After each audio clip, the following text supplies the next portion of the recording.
you a dairy producer?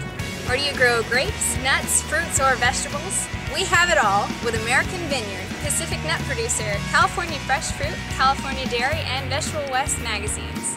Subscribe for free now at malcolmmedia.com to stay current on the freshest news in your industry.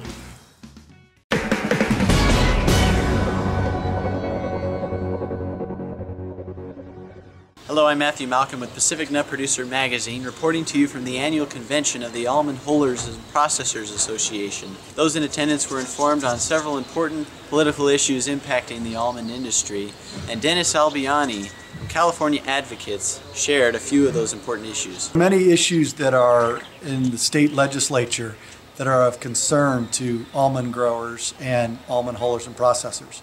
One of the main issues that we hear a lot about is biomass, and is there going to be continual biomass plants in order to send the material to? Currently, in October, the governor put a declaration of emergency for tree mortality, and that was primarily on forest waste and forest material. The agricultural community has worked together with the forestry industry as well as the urban waste industry to try and advance the goals of the almond farmers to maintain several of the plants that are expiring, get their contracts renewed. And so we've met with the governor's office and have a coalition working actively to get those plants reauthorized, to get their contracts reauthorized. The challenge is it is above market power.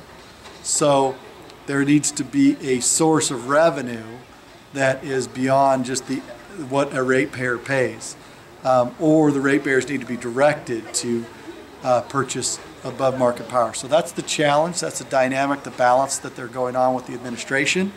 And so we have continued to identify funding sources, which could be the Global Greenhouse Gas Cap and Trade Funds, could be additional ratepayer funds, to keep those contracts authorized and keep the plants running. And that will provide a home for the material as orchards are removed, prunings, nutshell casings, and that material we produce as an industry, give them a home that's economically viable. So this issue has grown in importance over the last year and will over the next coming years, because as almond orchards need to be replaced, and we have, after 20, 25 years of their economically productive life, when you look at the scale of how many are coming out over the next 5 years, it increases dramatically. So we want to be able to have an economically productive home for those products and that biomass, so that it keeps the cost of orchard removal down. It can be as low as $300 if there's a home for the biomass. If there isn't, it can rise to upwards of $1,300 per acre to remove if there is no home for the biomass. So as orchards are removed, which is going to increase logarithmically over the next 5 years, we need to find a place for that material.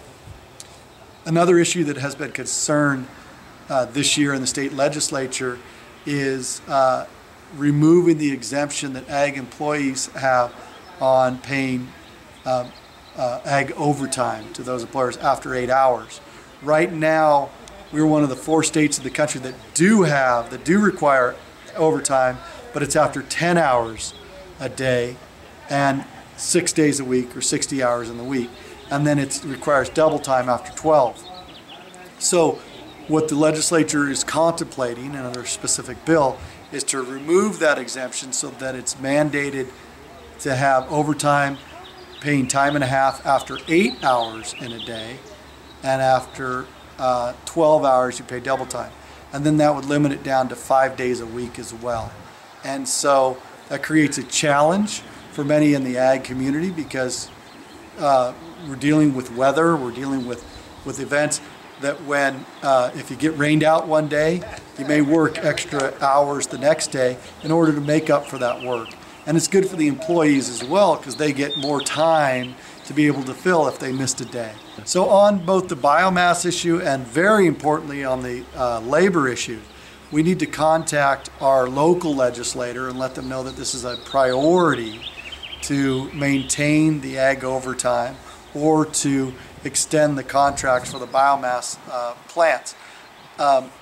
Additionally, if we have other relationships, maybe not with your local legislator, but even additional legislators in the state, need to contact them, have your friends contact them, deal with your other ag commodities as well, and encourage that we have direct contact, both phone calls, emails, and letters. And this is immediate. This will happen by the summertime, so we want to get on that through the month of May and early June when those decisions are at their peak and the votes are being taken. Thank you, Dennis. Learn more about the many issues impacting the California almond industry by reading Pacific Nut Producer Magazine. I'm Matthew Malcolm, CaliforniaAgNet.com.